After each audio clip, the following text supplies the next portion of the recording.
In the shadows of Atlanta's glittering skyline, a young maid's world shatters. Pregnant and cast aside by a powerful millionaire, she faces a choice that will echo through decades. But from the ashes of betrayal, an extraordinary tale of resilience unfolds, forever altering the lives of mother, son, and the man who abandoned them. I never thought my life would take such a drastic turn. Growing up in a small town in Georgia, I always dreamed of a better life, but the odds were stacked against me. As a young black woman in the South, opportunities were scarce, and prejudice was a daily reality. But I was determined to make something of myself, to prove that I was more than just another statistic. When I turned 18, I decided to leave my hometown behind and seek my fortune in the big city. Atlanta seemed like a world away from the dusty streets and faded dreams of my childhood. With nothing but a battered suitcase and a heart full of hope, I boarded a bus and watched the familiar landscape fade into the distance. The city was overwhelming at first. Towering skyscrapers, bustling streets, and a sea of unfamiliar faces. I felt like a small fish in a vast ocean, but I was determined to swim rather than sink. For weeks, I scoured job listings, knocked on doors, and filled out countless applications. The rejections piled up, each one a small blow to my confidence, but I refused to give up. Then one day, I saw an ad that caught my eye. A wealthy family in Buckhead was looking for a live-in maid. The pay was better than anything I'd seen so far, and the prospect of having a place to live was too good to pass up. With trembling hands, I dialed the number and scheduled an interview. The Prescott mansion was unlike anything I'd ever seen. It was a sprawling estate, all manicured lawns and gleaming windows. I felt out of place in my second-hand dress and scuffed shoes, but I held my head high as I rang the doorbell. Mrs. Prescott answered, her perfectly coiffed hair and designer outfit making me feel even more inadequate. The interview was a blur of questions about my experience, limited, and my willingness to work hard, unlimited. To my surprise and delight, Mrs. Prescott offered me the job on the spot. I could start the next day, she said, if I was willing. I agreed without hesitation, eager to begin this new chapter of my life. Little did I know that this opportunity, which seemed like a godsend, would lead me down a path I never could have imagined. My first few weeks at the Prescott mansion were a whirlwind of activity. I learned the family's routines, memorized their preferences, and worked tirelessly to keep the massive house spotless. Mrs. Prescott was demanding but fair, and I threw myself into my work with enthusiasm. I was determined to prove my worth and make the most of this chance. It wasn't until about a month into my employment that I first met Mr. Prescott. He had been away on business, and his return sent a ripple of tension through the household. Mrs. Prescott became more critical, the other staff members more nervous. I didn't understand why until I saw him for the first time. Jonathan Prescott was everything his wife wasn't. Warm, charismatic, and seemingly approachable. He greeted me with a smile that made me feel seen for the first time since I'd arrived. "You must be the new maid," he said, his voice rich and smooth. "I hope my wife hasn't been working you too hard." I stammered out a polite response, feeling a blush creep up my cheeks.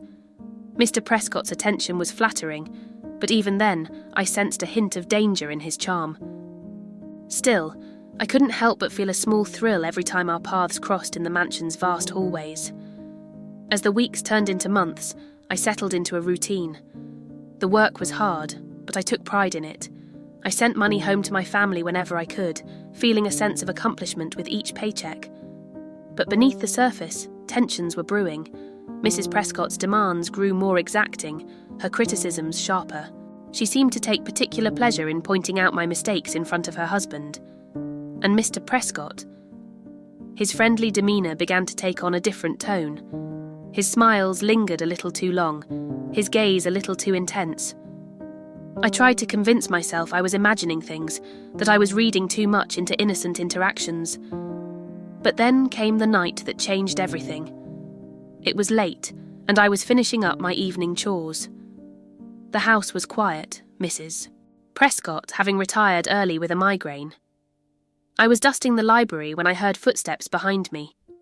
I turned to find Mr. Prescott standing in the doorway, a glass of whiskey in his hand.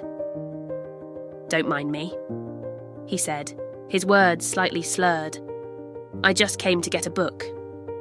He moved past me, close enough that I could smell the alcohol on his breath. I mumbled an excuse and tried to leave, but he caught my arm. "Why are you in such a hurry?" he asked, his grip tightening. "Stay and talk with me for a while." My heart was pounding as I gently tried to extricate myself. "I really should finish my work, Mr. Prescott," I said, keeping my voice steady despite my fear. But he wouldn't let go. Instead, he pulled me closer, his other hand reaching for my face. "You're so beautiful," he murmured, his eyes dark with desire. "I've wanted you since the moment I saw you." I froze, unable to believe what was happening. This man, this wealthy, powerful white man, was propositioning me, his black maid. The wrongness of it, the danger, hit me like a physical blow. I wrenched myself away, my voice shaking as I said, "Please, Mr. Prescott, don't do this." He looked surprised, then angry. "Do you know how lucky you are to be here?" he hissed. "How easily I could send you back to whatever gutter you crawled out of." The threat hung in the air between us. I knew in that moment that everything had changed. The safe haven I thought I'd found was nothing but an illusion. I fled the library, my mind racing with fear and uncertainty. That night, as I lay in my small bed in the servants' quarters, I wrestled with an impossible decision. Should I leave, give up the security and opportunity this job provided? Or should I stay, hoping that Mr. Prescott's advance was a one-time occurrence fueled by alcohol? I wish I could say I made the right choice. I wish I could say I was strong enough to walk away. But the fear of returning home a failure, of disappointing my family and facing an uncertain future, kept me rooted in place. I told myself I could handle it, that I could avoid Mr. Prescott and focus on my work. But as the days passed, it became clear that avoidance wasn't an option. Mr. Prescott seemed to be everywhere, his eyes following me as I moved through the house. He found excuses to be alone with me, his touches becoming bolder, his comments more explicit. I felt trapped, a mouse caught in the gaze of a hungry cat. Mrs. Prescott noticed the change in her husband's behaviour. Her treatment of me grew colder, more hostile. She assigned me the worst chores, criticised my work relentlessly, and made thinly veiled threats about my continued employment. I was caught between two powerful forces, with no ally to turn to. The other staff members kept their distance, unwilling to get involved. I was alone in a house full of people, silently screaming for help that never came.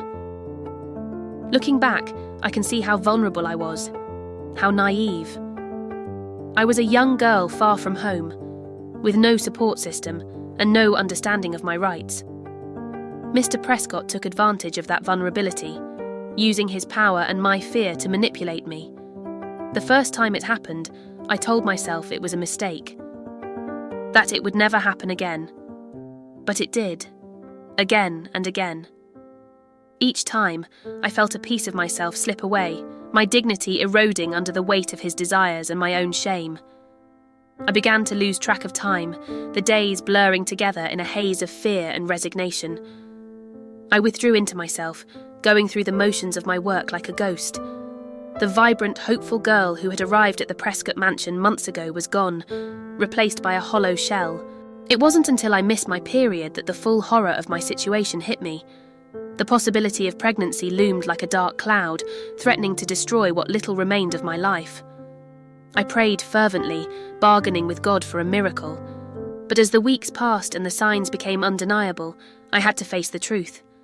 I was carrying Jonathan Prescott's child. The realization that I was pregnant hit me like a ton of bricks. I spent nights curled up in my tiny bed, silently sobbing into my pillow. How could this happen?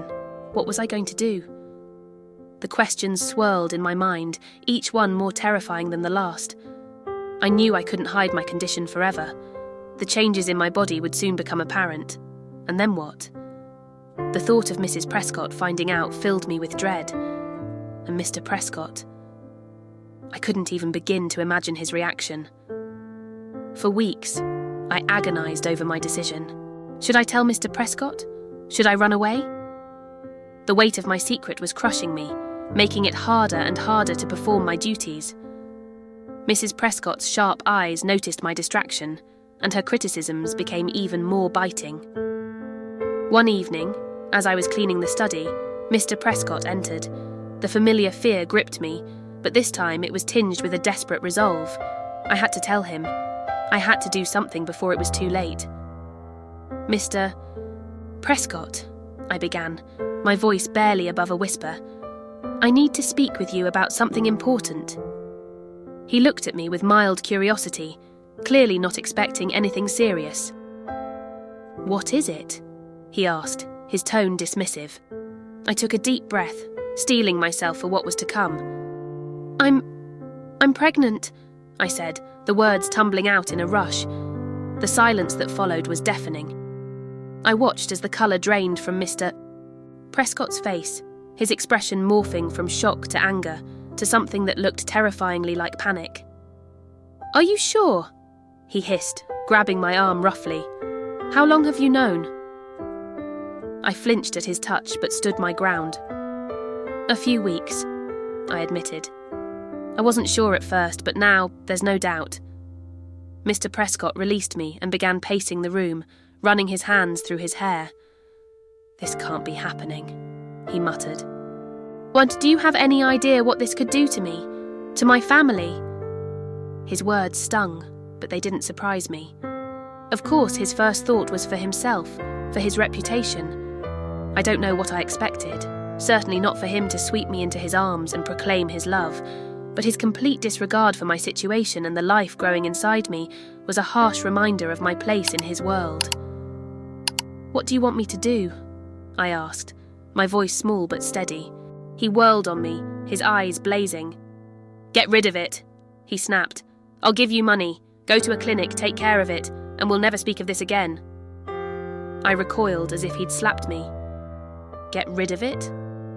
The thought had crossed my mind, I'll admit, but hearing him say it so callously made something inside me harden.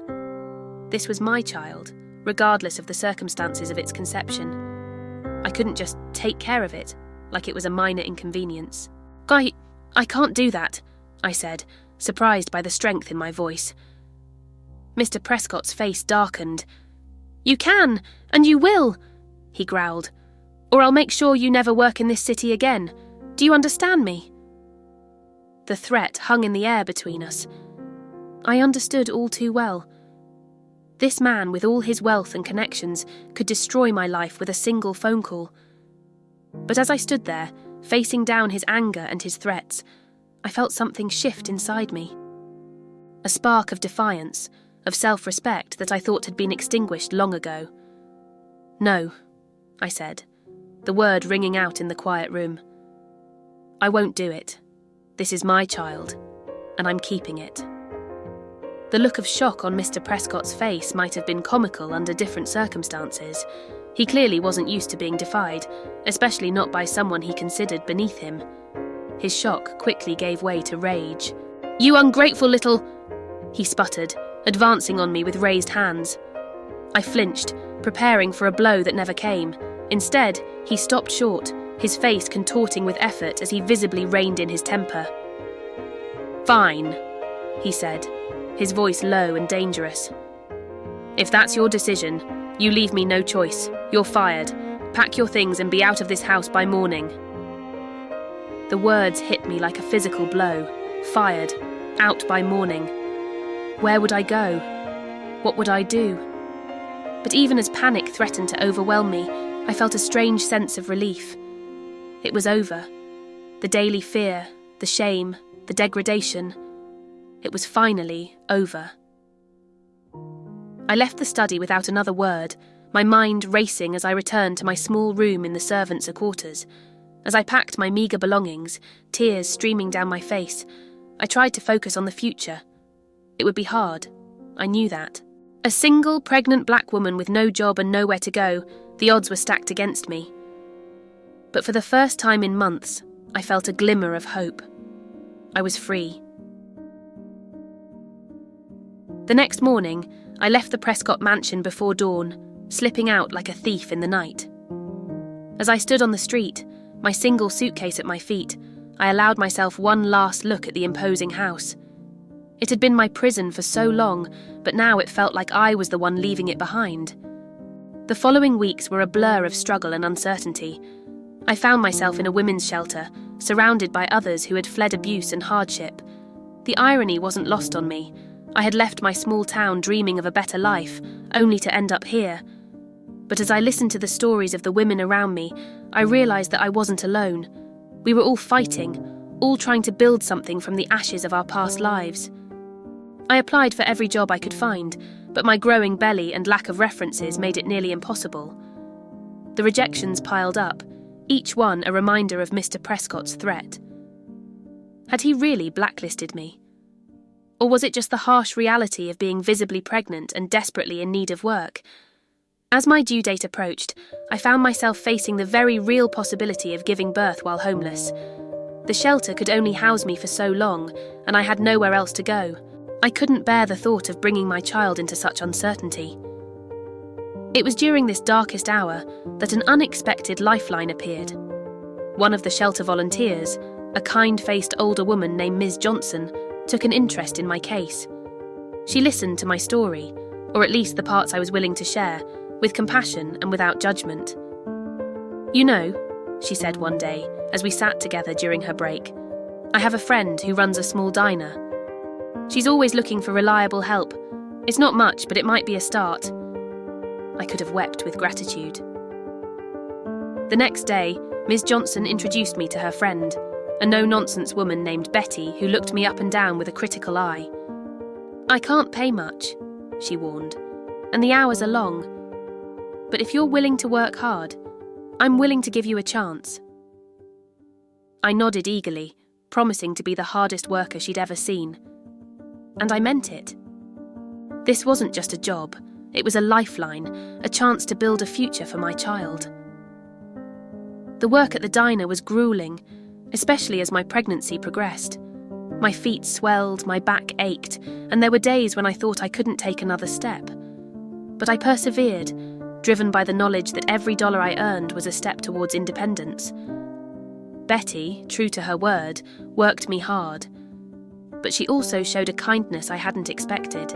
She let me take frequent breaks, made sure I ate properly, and even helped me find a small, affordable apartment near the diner. It wasn't much, just a studio with a kitchenette and a tiny bathroom, but it was mine. The day I moved in, setting down my suitcase in my very own space, I felt a sense of accomplishment I hadn't experienced in a long time. As my due date drew near, I found myself filled with a mix of excitement and terror. I was bringing a life into this world, a life I had fought so hard to protect. But I was also painfully aware of the challenges that lay ahead. How would I manage as a single mother? How would I protect my child from the prejudices and hardships I had faced? The night I went into labour, it was Betty who drove me to the hospital. She waited with me through the long hours, holding my hand and offering words of encouragement as I brought my son into the world. When I held him for the first time, looking into his perfect little face, I made a silent vow. I would give him everything I never had. I would protect him, love him, and make sure he never felt the shame and fear that had defined so much of my life. As I lay in the hospital bed, my son sleeping peacefully in the bassinet beside me, I allowed myself to think about the future. It wouldn't be easy, I knew that. But looking at my child, I felt a strength I never knew I possessed. We would face whatever came together. I named him Isaiah. God is salvation. Because despite everything, despite the pain and the struggle, this child was my salvation. He was the reason I found the courage to stand up to Mr. Prescott, the reason I pushed through the hardest days, the reason I now look to the future with hope instead of fear.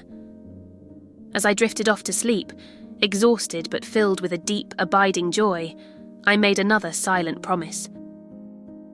Mr.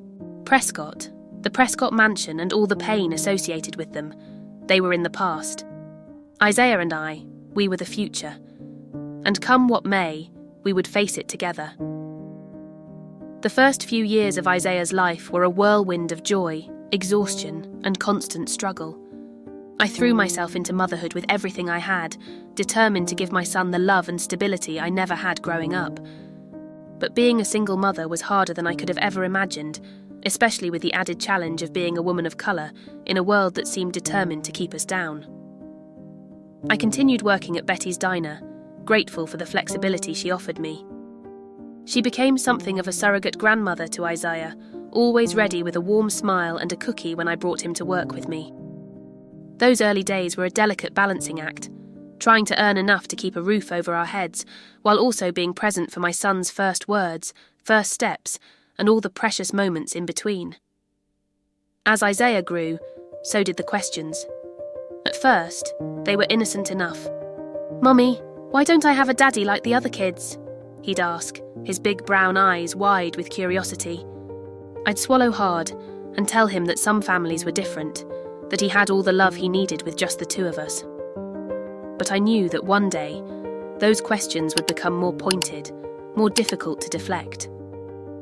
The truth was, I hadn't figured out how to tell him about his father. How could I explain the circumstances of his conception without burdening him with the weight of that knowledge? How could I protect him from the harsh realities of the world that had shaped his existence? When Isaiah started school, a whole new set of challenges emerged. Suddenly, we weren't in our little bubble anymore. The outside world, with all its judgments and prejudices, came crashing in.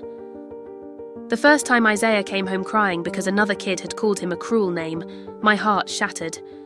I held him close, stroking his curly hair, and tried to find the words to explain why some people were so hateful. "You are perfect just the way you are," I told him, my voice fierce with love and determination. "Don't ever let anyone make you feel less than because of the colour of your skin or where you come from." But even as I said the words, I knew they weren't enough. How could I prepare him for a world that would judge him before knowing him? A world that would see his brown skin and make assumptions about his worth, his intelligence, his very humanity. I threw myself into educating Isaiah about our history, our culture. I wanted him to be proud of who he was, to understand the strength and resilience that ran through his veins. We read books about civil rights leaders, listened to the powerful words of Martin Luther King Jr., and celebrated the achievements of black artists, scientists, and thinkers. But for every step forward, it seemed like the world pushed us 2 steps back. When Isaiah was 8, we moved to a slightly better neighbourhood, thanks to a promotion I'd received at the diner. I thought it would be a fresh start, a chance for Isaiah to attend a better school and make new friends. Instead, it became a harsh lesson in the realities of racial prejudice. Our new neighbours weren't openly hostile, but their discomfort was palpable. Invitations to block parties mysteriously got lost in the mail. Parents would pull their children away when we approached at the playground. It was as if our very presence was a disruption to their carefully maintained status quo. One incident stands out in my memory, burning with the sharp pain of injustice. Isaiah had been invited to a classmate's birthday party, a rare occurrence that had him bouncing with excitement for weeks. We'd saved up to buy a nice gift, and I'd helped Isaiah pick out his best clothes. But when we arrived at the party, the birthday boy's mother answered the door with a look of barely concealed dismay.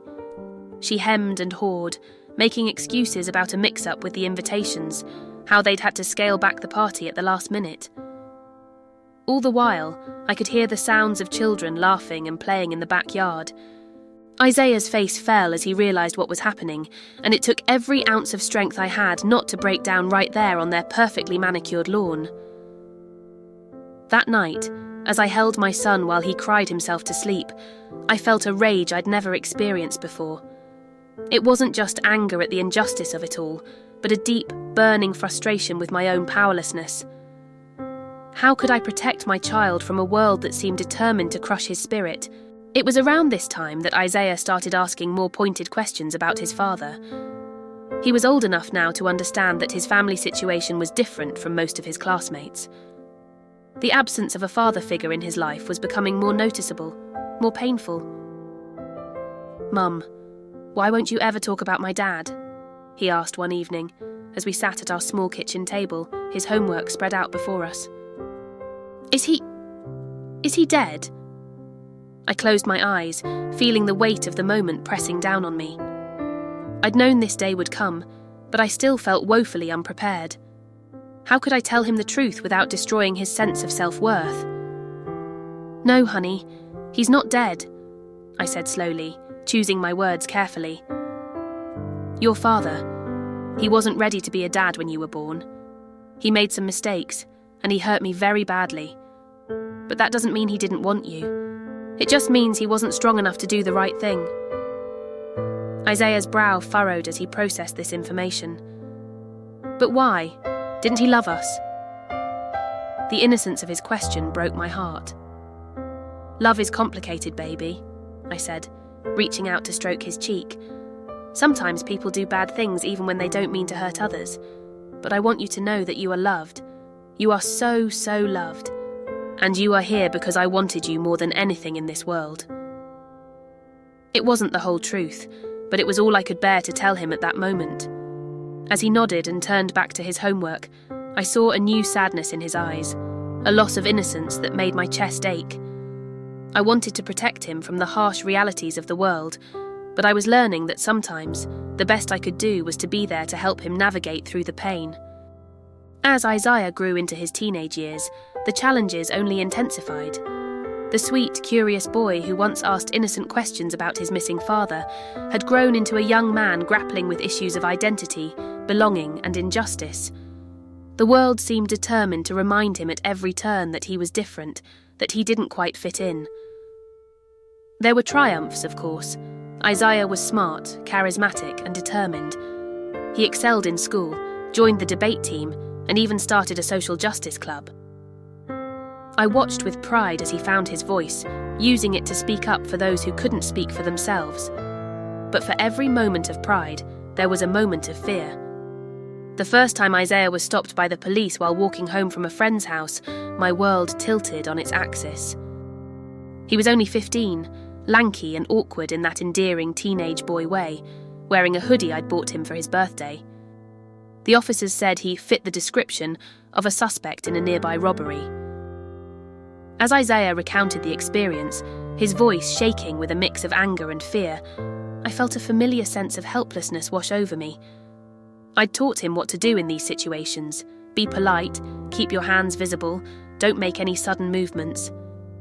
But in that moment, all I could think about were the news stories of young black men who had done everything right and still ended up as hashtags, their lives cut short by a system that saw them as threats first and human beings second. That night, after Isaiah had gone to bed, I sat alone in our small living room and allowed myself to cry. I cried for my son, for the innocence he'd lost, for the battles I knew he'd have to fight. And for the first time in years, I cried for myself, for the young girl I'd once been, full of hope and dreams, who had no idea of the challenges that lay ahead. But as I sat there, surrounded by the life I'd built for us, the faded but comfortable couch, the walls covered in Isaiah's artwork and academic achievements, I felt a renewed sense of determination. We had come so far, overcome so much. I couldn't let fear and injustice win now. The next morning, I sat Isaiah down for a conversation I'd been dreading, but knew was necessary. It was time to tell him the full truth about his father, about the circumstances of his birth. He deserved to know, to understand the full scope of his history. As I spoke, watching the emotions play across my son's face, shock, anger, sadness, and finally a quiet resolve, I realised that this moment wasn't just about the past. It was about arming Isaiah with the truth, giving him the knowledge he needed to face a world that wouldn't always be kind or fair. When I finished speaking, there was a long moment of silence. Then Isaiah looked at me, his eyes shining with unshed tears, and said, "Mum, you are the strongest person I know." In that moment, I saw in my son not just the echo of my own struggles, but the promise of a future brighter than I could have imagined. Isaiah was the embodiment of resilience, of hope in the face of adversity. And as we sat there holding each other, I knew that whatever challenges lay ahead, we would face them together, stronger for the trials we'd endured, and unbreakable in our love for each other. The years flew by, and before I knew it, Isaiah was graduating high school. As I watched him walk across the stage to receive his diploma, my heart swelled with pride.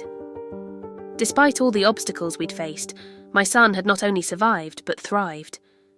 He was graduating with honours and had been accepted to several prestigious universities. The day after graduation, as we sat at our small kitchen table surrounded by college brochures, Isaiah dropped a bombshell. He wanted to attend a university in Atlanta. My stomach clenched at the thought of him returning to the city where it all began, so close to the Prescotts and the painful memories I'd tried to leave behind. "Are you sure, baby?" I asked, trying to keep my voice steady. "There are great schools in other states, far away from everything." Isaiah looked at me with those wise eyes that always seemed to see right through me. "Mum, I know you're worried, but Atlanta's where the best scholarship is. And I think it's time I faced our past head on." I couldn't argue with his logic or his courage. So, with a mix of pride and trepidation, I helped him pack his bags and move into his dorm room that fall. As I hugged him goodbye, I whispered a prayer for his safety and success. The first year of Isaiah's college life passed in a blur of phone calls, care packages, and weekend visits. He was thriving, making friends, excelling in his classes, and even interning at a local non-profit focused on racial justice. I was so proud of him, but there was always a nagging fear in the back of my mind. What if he ran into the Prescotts?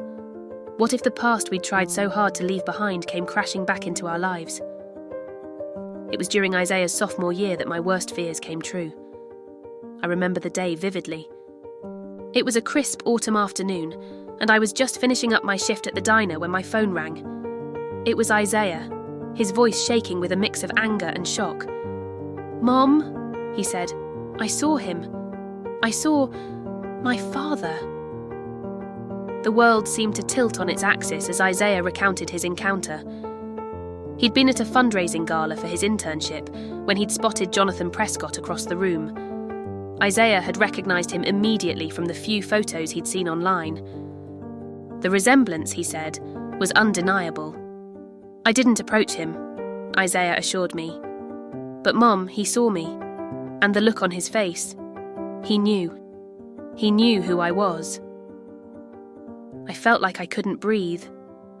All the years of careful protection, of building a life away from the shadow of the past, seemed to crumble in an instant. I wanted to rush to Atlanta to shield my son from the storm I knew was coming. But Isaiah's next words stopped me cold. "I want to meet him, Mum.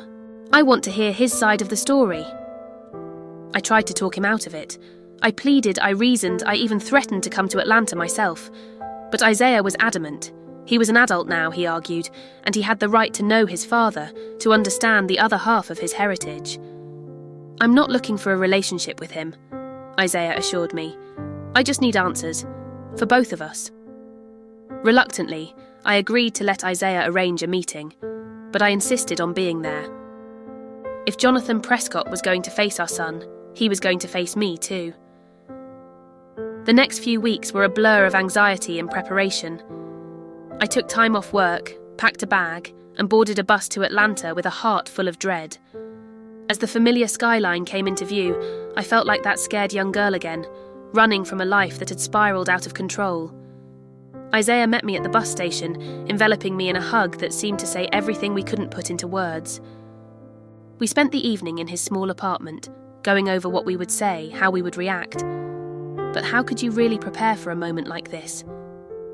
The meeting was set for a quiet cafe on the outskirts of the city. As Isaiah and I walked in, I spotted Jonathan immediately.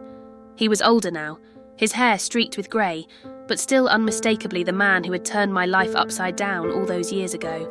His eyes widened as he saw us approach, a mix of emotions flashing across his face: shock, recognition, and something that looked almost like fear. Isaiah stepped forward first, his voice steady as he introduced himself. "Mr. Prescott, I'm Isaiah. I believe you know my mother."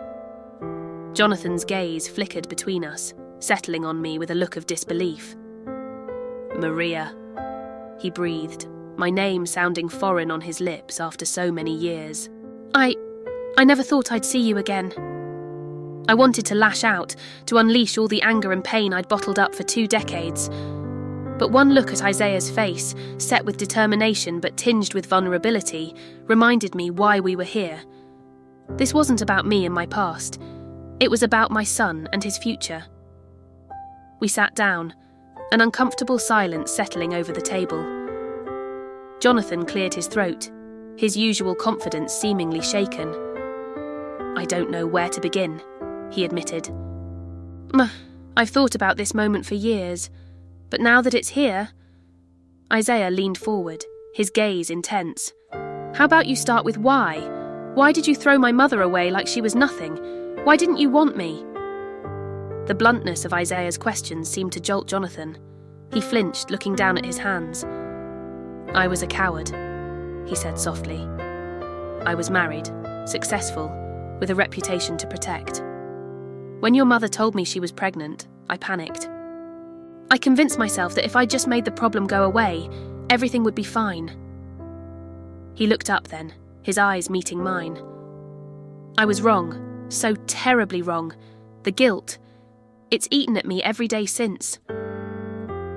I felt a surge of bitter satisfaction at his words, but it was quickly overshadowed by a wave of sadness. Not for Jonathan, but for the years of struggle Isaiah and I had endured while this man wallowed in his guilt. "Guilt?" I found myself saying, my voice low but intense. "You feel guilty? Do you have any idea what we've been through? The poverty, the discrimination, the constant fight just to survive?" Jonathan had the grace to look ashamed. "I can't even begin to imagine," he said. "I know nothing I say can make up for what I did, but I want you both to know that I've changed. I've tried to make amends, to use my position to help others, to fight against the very prejudices I once embodied." Isaiah listened intently, his expression unreadable. Then he asked the question I knew had been burning inside him for years. "Did you ever think about me? Ever wonder what happened to us?" Jonathan nodded, his eyes glistening with unshed tears. "Every day," he whispered. "I hired private investigators, made discreet inquiries. But you had disappeared, changed your name. I told myself it was for the best, that you were better off without me in your lives. But the truth is, I was still a coward, too afraid to face the consequences of my actions." As the conversation continued, I watched a myriad of emotions play across Isaiah's face: anger, hurt, confusion, and something that looked almost like understanding. For my part, I felt a strange sense of closure. The man sitting across from us wasn't the all-powerful figure that had loomed so large in my nightmares. He was just a flawed human being, carrying the weight of his mistakes. As our time drew to a close, Jonathan hesitantly brought up the subject of financial support. "I know it's too little, too late," he said, "but I want to help. With your education, your future, it's the least I can do." I opened my mouth to refuse, my pride bristling at the offer. But Isaiah spoke first. "We don't want your money," he said firmly. "But there is something you can do. Use your influence, your connections. Help create opportunities for people like us, people who've been pushed to the margins of society. That's the only way you can even begin to make amends." Jonathan nodded solemnly, a look of respect crossing his face as he regarded our son. "I will," he promised. "You have my word." As we left the cafe, I felt a weight lift from my shoulders. The past would always be a part of us, but it no longer had the power to define our future. Isaiah walked beside me, his head held high, a new understanding in his eyes. "Are you okay?" I asked softly, squeezing his hand. He smiled, a mix of sadness and hope in his expression. "I think I will be," he said. "It wasn't what I expected, but I'm glad we did this. I finally feel like I know who I am, where I come from. And Mum, I wouldn't change a thing about our life together. You're all the parent I ever needed." Tears pricked my eyes as I pulled him into a fierce hug. We had faced our past together and come out stronger on the other side. As we walked away from the cafe, away from Jonathan Prescott and all he represented, I felt a sense of peace settle over me. Our journey hadn't been easy, and I knew there would be more challenges ahead. But looking at my son, strong, compassionate, and unbroken by the world's cruelty, I knew that we could face anything life threw our way. We had each other, and that was more than enough. As we boarded the bus back to Isaiah's apartment, I found myself thinking about the young girl I once was, stepping off a bus in Atlanta with nothing but dreams and determination. I wished I could tell her that though the road ahead would be hard, it would also be filled with more love and joy than she could imagine. That the child she would bring into this world would become her greatest strength, her reason for persevering through every hardship. Isaiah's voice broke through my reverie. "What are you thinking about, Mum?" I smiled, squeezing his hand. "Just about how far we've come, baby, and how excited I am to see where you'll go from here." As the bus pulled away, carrying us towards a future bright with possibility, I felt a profound sense of gratitude for my son, for our journey, and for the strength we'd found in each other. We had faced our past, confronted our demons, and emerged not just survivors, but victors. And whatever challenges lay ahead, I knew we would face them together, our bond unbreakable, our love unconquerable. The years that followed our meeting with Jonathan Prescott were a whirlwind of change and growth. Isaiah threw himself into his studies with renewed vigour, his experiences fueling a passion for social justice that seemed to grow stronger with each passing day. I watched with pride as he graduated college with honours, his commencement speech a powerful call to action that left many in tears and others on their feet, applauding. But life, as always, had more challenges in store for us. Just as Isaiah was preparing to start law school, I received devastating news. The diner where I'd worked for so many years was closing down. Betty, now in her 70s, could no longer keep up with the demands of running a business. I found myself, at 45 years old, facing unemployment and an uncertain future. The night I told Isaiah about the diner, I expected to see worry in his eyes. Instead, I saw a fierce determination that reminded me so much of myself at his age. He took my hands in his and said, "Mum, this is our chance. Remember how you always talked about opening your own place someday? Well, why not now?" I laughed, the idea seeming absurd. "Baby, starting a business takes money. Money we don't have." But Isaiah wouldn't be deterred. He'd been saving every penny from his part-time jobs and internships, he told me. It wasn't much, but it was a start. And then he dropped another bombshell. He'd been in touch with Jonathan Prescott. My heart clenched at the mention of that name, but Isaiah quickly explained. "He wants to help, Mum, not with a handout, but with connections.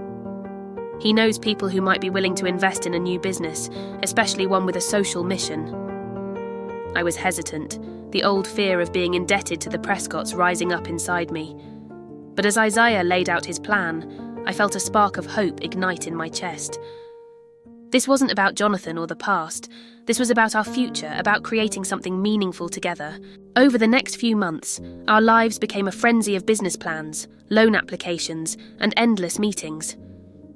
We decided to open a community cafe, a place that would not only serve good food, but also provide job training and opportunities for underprivileged youth in the area. It was a dream that combined my years of experience in the service industry with Isaiah's passion for social justice. The process was far from easy. We faced skepticism from banks, zoning issues with the city, and our own moments of doubt and fear. There were nights when I lay awake, wondering if we were making a huge mistake. But every morning, I'd wake to find Isaiah at the kitchen table, poring over paperwork or sketching out ideas for the cafe's layout, his determination unwavering. Slowly but surely, our dream began to take shape. We found a location in a diverse neighbourhood that was in desperate need of community spaces. Local artists volunteered to paint murals on the walls, filling the space with vibrant colours and inspiring messages. A retired carpenter from the neighbourhood helped us refurbish old furniture, giving the cafe a warm, eclectic feel. As word of our project spread, we were overwhelmed by the support from the community. People volunteered their time, donated supplies, and spread the word on social media. It was a powerful reminder that even in a world that often seemed divided, there was still so much good, so much willingness to help others. The day of the grand opening arrived, and I found myself standing in front of the cafe, hardly able to believe it was real.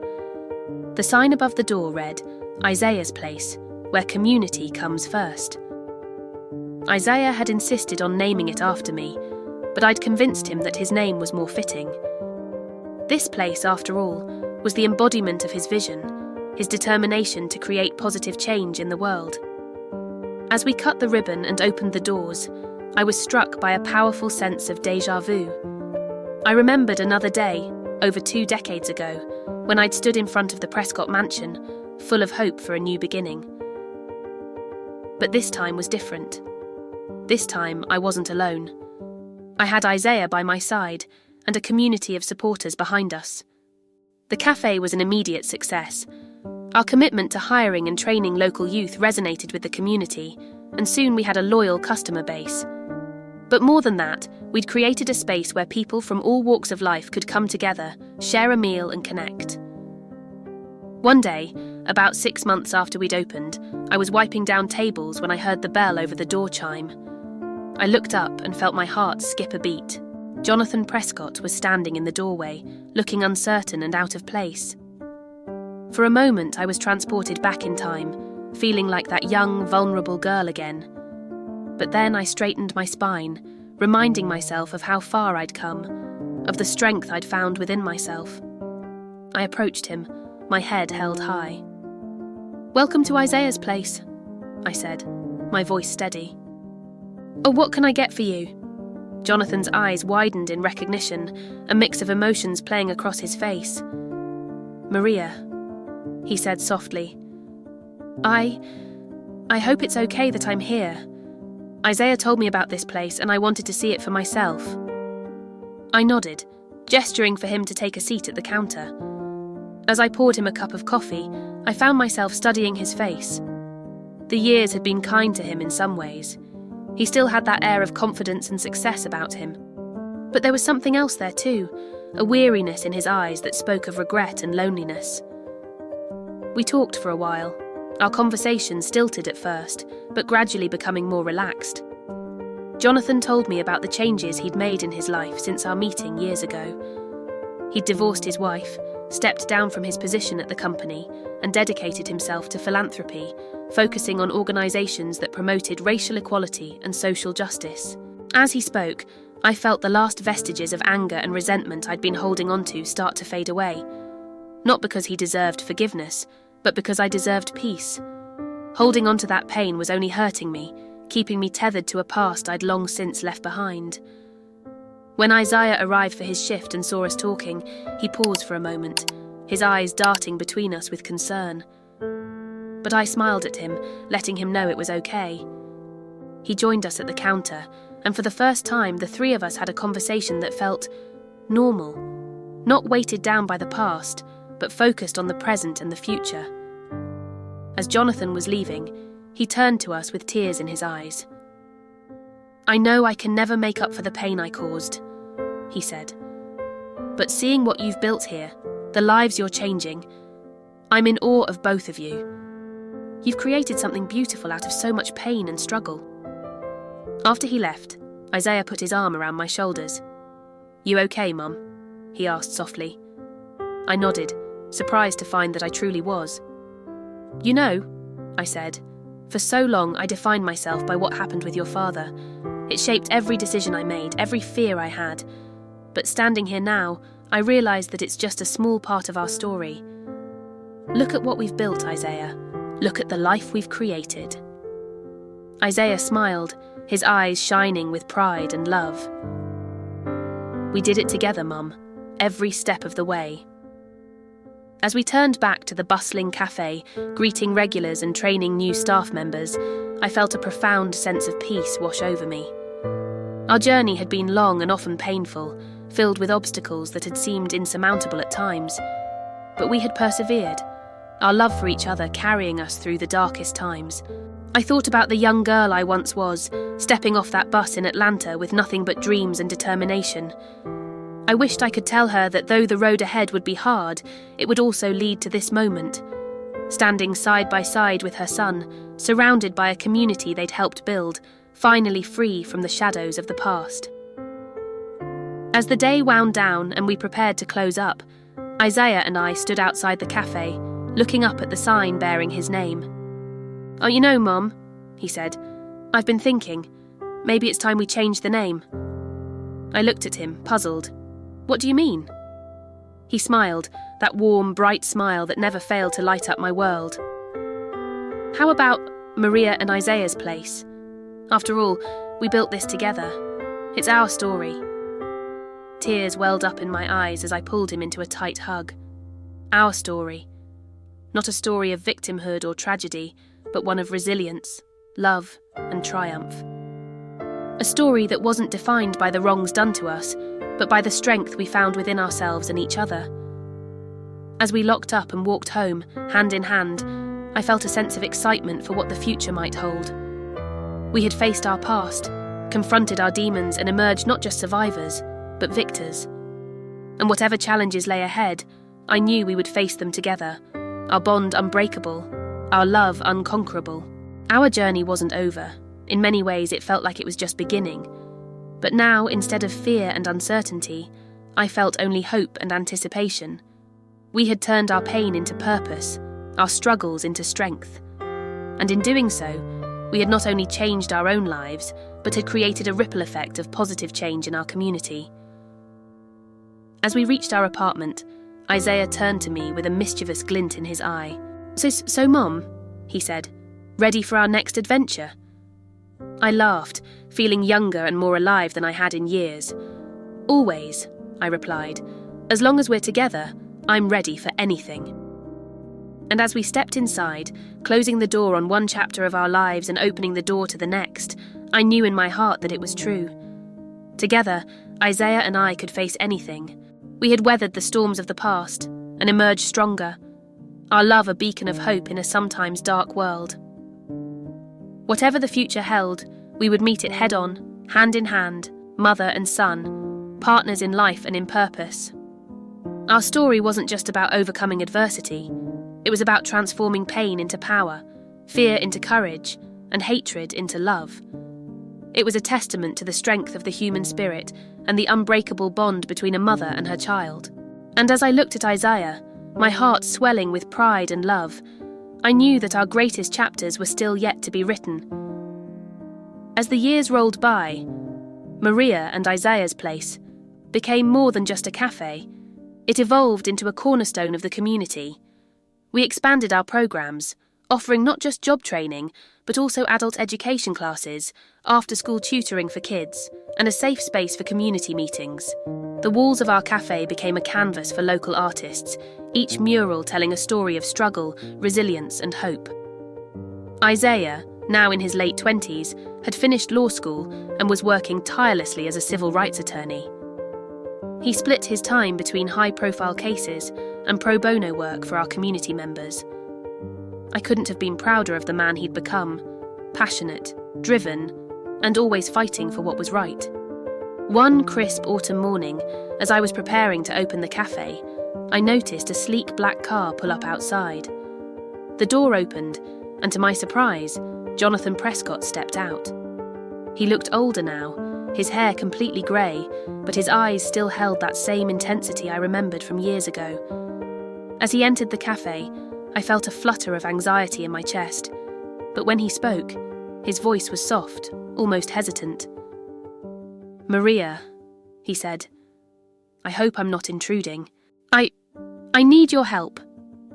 I gestured for him to sit at the counter, my curiosity piqued. Jonathan took a deep breath before continuing. "I'm dying," he said bluntly. "Cancer. The doctors say I have maybe 6 months left." The news hit me like a physical blow. Despite our complicated history, I felt a pang of sympathy for the man sitting before me. "I'm so sorry," I said softly. "But why come to me?" Jonathan's eyes met mine, filled with a mixture of regret and determination. "I want to make things right," he said. "Not just with you and Isaiah, but with everyone I've wronged over the years. I want to use what time I have left to do some good in this world." He went on to explain his plan. He wanted to set up a foundation, one that would focus on racial equality, education and community development. But he didn't want to just throw money at the problem. He wanted to create something sustainable, something that would continue to make a difference long after he was gone. "That's where you come in," he said. "You and Isaiah. You've built something amazing here. You understand this community, its needs, its challenges. I want you to help me design this foundation, to make sure it really makes a difference." I sat in stunned silence for a moment, trying to process what I was hearing. Part of me wanted to refuse outright, to tell Jonathan that he couldn't buy redemption with his millions. But another part of me saw the opportunity here, not just for Jonathan to make amends, but for us to create real, lasting change on a scale we'd never dreamed possible. "I'll need to discuss this with Isaiah," I said finally. "This isn't a decision I can make alone." Jonathan nodded, understanding in his eyes. "Of course," he said. "Take all the time you need. And Maria, thank you for hearing me out." As he left, I felt a whirlwind of emotions.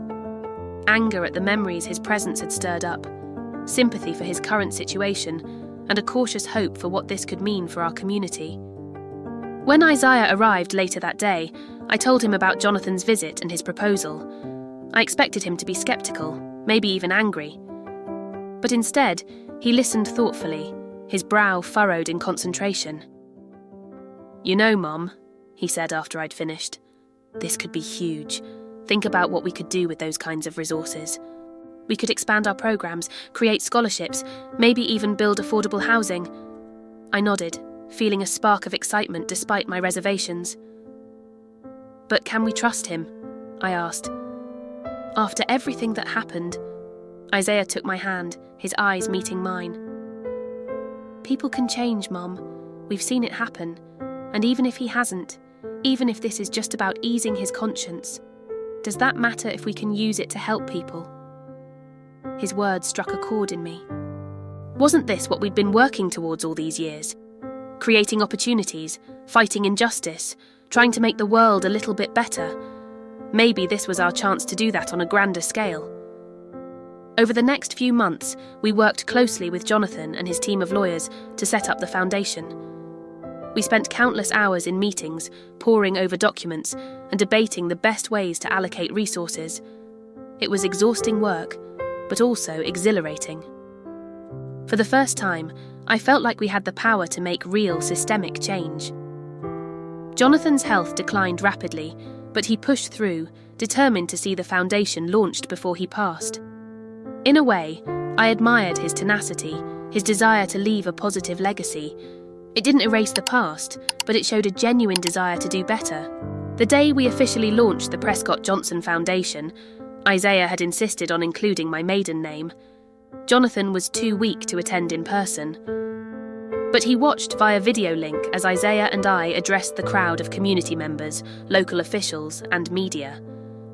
As I stood at the podium, looking out at the sea of faces, I felt a surge of emotion.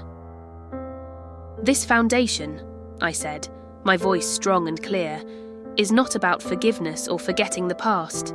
It's about creating a better future. It's about taking the pain and injustice of yesterday and transforming it into hope and opportunity for tomorrow." Isaiah followed, his passion evident in every word as he outlined our plans for the foundation. Scholarships for underprivileged youth, funding for community development projects, legal support for those fighting discrimination. As he spoke, I saw heads nodding, heard murmurs of approval.